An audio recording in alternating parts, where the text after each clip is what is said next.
আজকের ভিডিওটিতে আমি আপনাদের আমার বেনারস ভ্রমণের তথ্য জানাবো। বারাণসী, যা আমাদের বাঙালিদের কাছে বেনারস নামে পরিচিত, ভারতের সবচেয়ে প্রাচীন শহর বলা হয় এই বেনারসকে। আবার অনেকেই মন্দিরের শহরও বলে থাকেন। 12টি জ্যোতির্লিঙ্গের অন্যতম একটি জ্যোতির্লিঙ্গ হলো এই বেনারসের, যেখানে বিরাজ করেন গোটা বিশ্বের নাথ বাবা বিশ্বনাথ। এই বেনারসে আছে ছোট বড় মিলিয়ে মোট 88টি ঘাট, আর প্রত্যেক ঘাটের ভিন্ন ইতিহাসও আছে। বেনারসের বিখ্যাত সন্ধ্যা আরতিরও আপনারা পরন্ত বিকেলে নৌকো ভ্রমণের সাথে উপভোগ করতে পারেন। সঙ্গে জানাবো অন্নপূর্ণা মায়ের ভোগ প্রসাদ আপনারা কিভাবে পাবেন।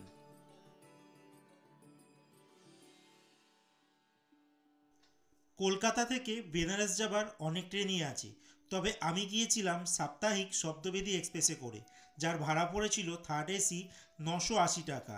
এই ট্রেন যাত্রার উপর আমার চ্যানেলে ভিডিও আছে, আপনারা দেখতে চাইলে উপরে আই বাটন অপশানে গিয়ে আপনারা দেখে নিতে পারেন। এছাড়া অনেক ট্রেন আছে যার ডিটেলস আমি স্ক্রিনে দিয়ে দিলাম। প্রায় 12 ঘন্টা জার্নি করে আমরা বেনারস পৌঁছে গেলাম। আর স্টেশনের বাইরেই কিন্তু অটো টোটো আছে, যেখান থেকে আপনারা হোটেল অথবা ঘাটের দিকে যেতে পারেন। আমরা বুক করে গিয়েছিলাম, যার জন্য আমাদের 150 টাকা ভাড়া পড়েছিল। আর আপনারা যদি শেয়ারে যেতে চান তাহলে কিন্তু ওই মোটামুটি 20 টাকা করে পড়ে। আর আমরা এখানে থেকেছিলাম দক্ষিণেশ্বর রামকৃষ্ণ সংঘ আদ্যাপীঠে, আর যেখানে ভাড়া নিয়েছিল থাকা খাওয়া সব মিলিয়ে 300 টাকা পার পারসন। এর উপর আমি ভিডিও বানিয়েছি, আমার চ্যানেলে আছে ভিডিওটি, আপনারা দেখতে চাইলে উপরে আই বাটন অপশানে গিয়ে আপনারা ভিডিওটি দেখে নিতে পারেন। বেনারস পৌঁছে প্রথম দিন রেস্ট নিয়ে দ্বিতীয় দিন আমি গিয়েছিলাম বাবা বিশ্বনাথ মন্দিরে পুজো দিতে। আমি এখন দাঁড়িয়ে রয়েছি বেনারসে, আর বেনারসে এসেছি কাশী বিশ্বনাথ মন্দিরে পুজো দেওয়ার জন্য। কিন্তু এখানে আপনারা পুজো দেওয়ার জন্য দুরকমভাবে দিতে পারেন। একটা আছে মানে ফ্রিতে লাইন দিয়ে পুজো দেওয়া, আর একটা আছে ভিআইপি টিকিটের মতো, মানে এতে পুজো কমিটি রয়েছে, তো সেখানে টিকিট কেটে আপনারা পুজো দিতে পারেন। এখানে 300 টাকা করে পার পার্সন দেওয়া হচ্ছে।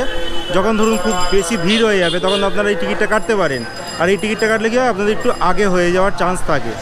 আর আমি একটা কথা বলবো, যেই সময় শুনবেন যে খুব একটা ভিড় নেই, সেই সময় টিকিট টাকাটা বোকামি হবে, কারণ বেকার পার পার্সন আপনাদের 300 টাকা বেশি চলে যাবে। আর এই 300 টাকার টিকিট কাটলে আপনারা কী কী সুবিধা পাচ্ছেন? এই 300 টাকার টিকিট যদি আপনারা কাটেন, আপনারা ফ্রি লকার পেয়ে যাবেন, আপনারা যারা পুরোহিত পুজো দেয় তাদের ফ্রি পেয়ে যাবেন। এছাড়াও আপনারা এখানে মোটামুটি পুজো দেওয়ার জন্য লাইন তো ইজি হয়ে যাচ্ছে। এছাড়া একটা প্রসাদের মানে একটা 50 টাকার মতো প্রসাদ আপনাদের দেওয়া হবে।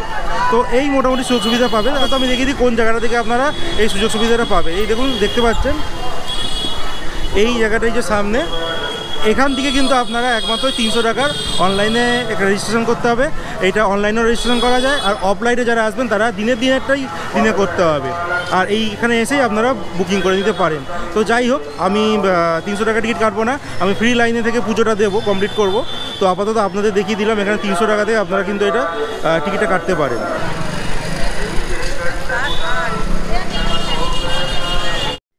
এই হচ্ছে কাশী বিশ্বনাথ মন্দির, আর এই হচ্ছে 4 নাম্বার গেট।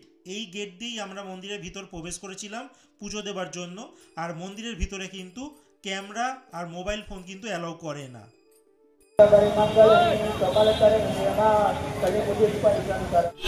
আমি এখন পুজো দিয়ে বাইরে চলে এসেছি, আর আপনাদের পুজো দিতে কিন্তু মোটামুটি আমার 1 ঘন্টা মতো সময় লেগেছে। আমি এই প্রথমে আপনাদের জানিয়েছিলাম যে আমি এখানে কিন্তু মানে ফ্রি যে লাইন হয় সেখানে আমি লাইন দেবো, কোনো পয়সা দেবো না। বাট আজকে দেখলাম প্রচণ্ড ভিড় পড়েছে, 5-6 ঘন্টা লেগে যেতে পারে। তো তার জন্য আমি বললাম কি, এই যে 300 টাকা যে টিকিটটা বললাম, আমি এই কাউন্টারে গিয়েছিলাম। তো এখানে যাওয়ার পর এখানে দেখতে পেলাম ওনারা বলছে 300 টাকা লেখা রয়েছে, কিন্তু এখানে 250 টাকা করে নেওয়া হচ্ছে। আর এনাদের যে লকার ফেসিলিটি, তারপর আপনার এই একটা প্রসাদ দেওয়া হয়, ব্রাহ্মণ যে পুরোহিত যাদের বলে, যারা পুজো দেয়, এই ফেসিলিটিগুলো কিন্তু আগের মতো আর নেই। এরা 300 জায়গা তার বদলে 250 টাকা নেওয়া হচ্ছে। হ্যাঁ, এটাকেই ভিআইপি বলে আগে চালিয়ে দিচ্ছে, বেশি লাইন দিতে হচ্ছে না। আর এই যে আপনাদের বললাম যে 300 টাকাটা 250 টাকা হয়ে গেছে, এই টিকিটটা একমাত্র 4 নম্বর যে গেটটা রয়েছে ওখান দিয়ে কিন্তু এন্ট্রি হয়। আর এনাদের 4খানা গেট রয়েছে, 1, 2, 3, 4, বাট 4 নম্বর দিয়ে কিন্তু এই যে টিকিটগুলো কেটে আপনারা ঢুকতে পারবেন। আর বাকি যে 4খানা যে কাউন্টার আমার টোটাল অল ওভার রয়েছে, সেখান থেকে জেনারেল চলছে। আর ভিতরে ক্যামেরা অ্যালাউ নয়, মোবাইল কোনো কিছু ইলেকট্রনিক্স কোনো গ্যাজেটই কিন্তু ওখানে অ্যালাউ নয়, যার জন্য ভিতরে ছবি আপনাদের দেখাতে পারলাম না। আর ভিতরে গেলাম, ভিতরে যাওয়ার পর ভালো করে ভিতরে পুজো দিলাম। সবাই দেখতে পেলাম যে ভালো করে ঠাকুরকে দেখতে পাচ্ছে, মহাদেবকে। আর ওখানে ঠাকুরের তো গায়ে কিছু ফুল টুল চড়াতে পারছে না, সামনেটা জায়গা রয়েছে, ওখানে ফুল মালা চড়িয়ে দেওয়া হলো। আর দুধ নিয়ে গিয়েছিলাম, সেটা ওখানে দিয়ে দিলাম। ওখান থেকে আমাকে দেখুন মালা পরিয়ে দিয়েছে, আশীর্বাদগুলো। আর এইরকমভাবেই পুজো দিলাম। আর এছাড়াও আপনারা অনেক কাউন্টার দোকানদার রয়েছে, এই কাউন্টারগুলো থেকে কিন্তু আপনারা প্রসাদ কিনে নিতে পারেন। প্রসাদ মোটামুটি ধরে চলুন 200, 250, 300 মোটামুটি যে যেরকম নেয় ওরকম টাকা করে কিন্তু নিচ্ছে। এবার আপনাদের উপর ডিপেন্ড করছে আপনারা কী করবেন। আর পুরোহিত কিন্তু এখানে মোটামুটি ভালো একটা চার্জ নিচ্ছে, সেইটা পুরোহিত ছাড়াও দিতে পারেন, আর পুরোহিত সমেতও কিন্তু আপনারা পুজো দিতে পারেন। যাই হোক, পুজো দেওয়া এখানে আমার হয়ে গেছে। ভিতরে একটা অন্নপূর্ণা মায়ের মন্দির রয়েছে, বাইরেও একটা কিন্তু অন্নপূর্ণা মায়ের মন্দির রয়েছে। আসলটা কিন্তু যেটা বাইরে রয়েছে সেইখানে। আর বলে রাখি, আসল নকল হয় না, ভগবান ভগবানই হয়। আমি হয়তো বলে ফেললাম, তার জন্য ক্ষমা চাইছি আপনাদের কাছে। আর ভিতরের মন্দিরেও পুজো দিলাম। এবার আমি যাব বাইরের মন্দিরে। বাইরের মন্দিরেও সেম একই কেস। ওখানে কিন্তু যে মায়ের মন্দির, অন্নপূর্ণা মন্দিরে আমি ভিতরের ছবি আপনাদের দেখাতে পারবো না, বাইরে থেকেই যা দিতে হবে। তো আপাতত এই অবস্থা। মায়ের মন্দিরে যাই, অন্নপূর্ণা দেবীর মন্দিরে, তারপর ওখানে গিয়ে পুজো দিয়ে তারপর ওখানকার আমি শুনেছি ফ্রি প্রসাদ, মানে প্রসাদ খাওয়ার ব্যবস্থা রয়েছে, সেখানে আমি প্রসাদ খাবো। চলুন তাহলে আমার সঙ্গে অন্নপূর্ণা মায়ের মন্দিরে যাওয়া যায়। অন্নপূর্ণা মায়ের মন্দিরে পুজো দিয়ে আমরা প্রসাদের লাইনে চলে এসেছি। এখানে জুতো খুলে ভিতরে যেতে হবে। আর এই হচ্ছে মা অন্নপূর্ণা মায়ের ভোগ প্রসাদ।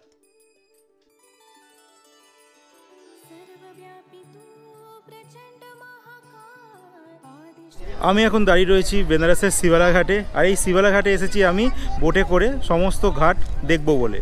আর তারপরেই সন্ধেবেলা আছে গঙ্গা আরতি, সেটাও দেখব। তো তার জন্যই আমাদের একটা টিম আছে, সেই টিম আসছে। আর আমাদের জনপ্রতি এখানে 200 টাকা করে নেওয়া হচ্ছে বোটে করে এই সমস্ত ঘাট ঘুরে দেখাবার জন্য।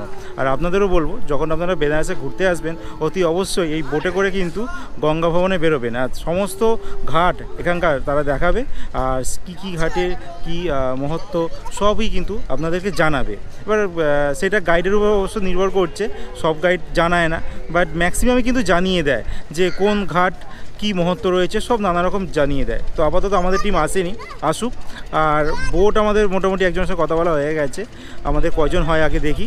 তো মোটামুটি জনপ্রতি 200 টাকা করে আমাদের নিচ্ছে। আর আপনারা চাইলে পুরো বুক করেও যেতে পারেন, তো সেক্ষেত্রে 1500, 2000 যে যেমন নেয়। এখানে কিন্তু মোটর চালিত বোটও রয়েছে, আবার হাতে যে প্যাডেল মতো করে না, যেগুলো নৌকো চালায়, ওই রকম টাইপও কিন্তু বোট রয়েছে। তো আমরা তো তাদের মধ্যে দেখি কোন বোটটা হয়। বোটওয়ালার সঙ্গে কথা বললাম, এখনও জানি না তারা হাতের যেগুলো চালায় ওইগুলো করাবে না এই বটবটি লাগানো ওইগুলো দিয়েই চালাবে। তো দেখা যাক কী হয়। যাত্রা এখন শুরু হলো। এখন যে ঘাটটা আমরা দেখছেন, এটা যখন ওখানে অগ্নি দেওয়া হচ্ছে, এটা হচ্ছে রাজা হরিশ্চন্দ্র ঘাট। এই সামনে রয়েছে বিজয়নগর ঘাট, আর সামনেই দেখুন লেখা রয়েছে কেদার ঘাট লেখা রয়েছে। यही घाट है माझी, पंचगंगा घाट। पंचगंगा यही 5 नदी का मान्य होता है।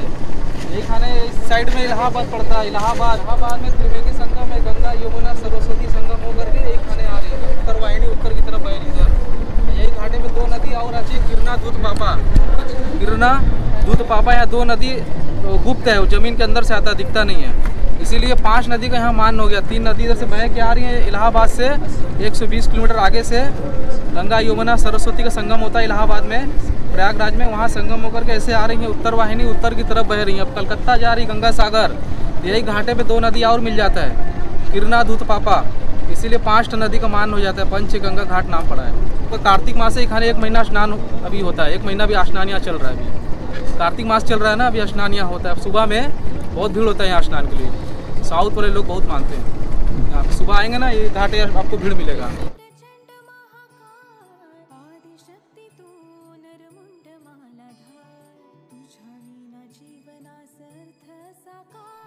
এবার আমি আপনাদের 80 ঘাটের সন্ধ্যা আরতি দেখাবো। দশমেধ ঘাটের সন্ধ্যা আরতি দেখার সুযোগ আমার হয়নি, চেষ্টা করব পরবর্তী কোনো সময় আসার। সন্ধ্যা আরতির সময় আমরা 80 ঘাটে প্রদীপ জ্বালিয়ে গঙ্গায় নিবেদন করলাম।